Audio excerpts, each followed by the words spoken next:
This is lab 5, where I'll be observing the motion of a slinky. The purpose of this lab is to observe the motion of a slinky as it falls, and use a computational model to generate the ideal motion to compare to the observed motion. The goal is to find if the motion of the bottom of the slinky remains stationary in the computational model. Here are the procedures for my lab. First, I had to choose a system, which I chose to be a slinky, and the surrounding, which is everything else. Then I used a tracker to observe the motion of a slinky in a video. Then I used GlowScript to generate the computational model of the slinky. Then I compared the two graphs generated by tracker and GlowScript. Here are some important principles and equations for this lab. First is Newton's second law, which states that an object's acceleration is directly proportional to the net force acting on it and inversely proportional to its mass. This is where we would get the velocity update formula and the position update formula. The next principle is the drag force, which is a resistive force that opposes an object's motion through a fluid. Then is the gravitational force / slinky force. The slinky force is the tension exerted when the slinky is retracting in on itself, and this force is equal to and opposite to the gravitational.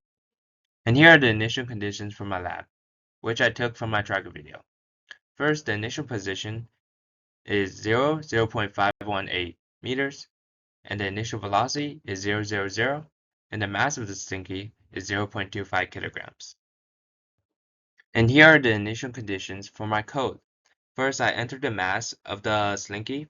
Next, I entered the position and the initial velocity of the slinky. Then, I set delta t, which was 1 divided by 30, as that was the frame rate of the video. I set the magnitude of the acceleration due to gravity near the Earth's surface, which is 9.8, and then the drag force proportionality constant, which I found through trial and error, which I found to be 0.01, which matched my data the closest. And here is the code that models the motion of the slinky. The code is split into two while loops, as the first while loop models the motion of the slinky when the bottom of the slinky remains stationary, while the second while loop models the motion of the slinky when it is falling to the ground. In the first while loop, since the bottom of the slinky remains stationary, that must mean there is a force that is counteracting the force of gravity, preventing it from falling to the ground. Thus, I added the force of tension from the stretch of the slinky to be equal to the force of gravity, but opposite, thus making the net force 0. Then I applied the velocity update formula and the position update formula to update the motion of the slinky in this while loop.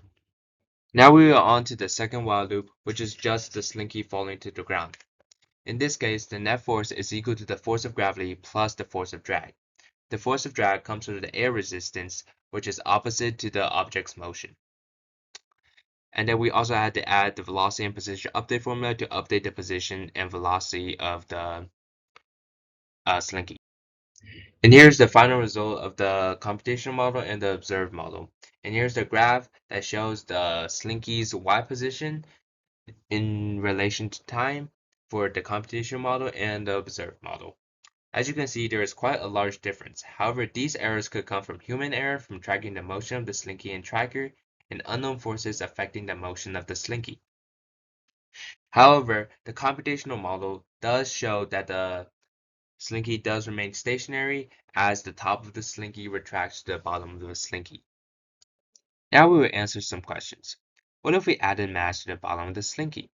The slinky would begin its descent faster because the added weight increases the gravitational force, which would overpower the tension that normally holds it in place during collapse faster.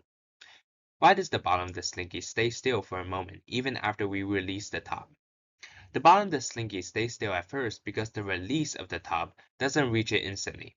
When you let go, the tension in the upper coil starts to decrease, but that change travels downwards as a wave at a limited speed. Until the wave reaches the bottom coil is still being pulled up by the original tension that exactly balances gravity, so it doesn't move. Only when the tension finally disappears does the bottom begin to fall.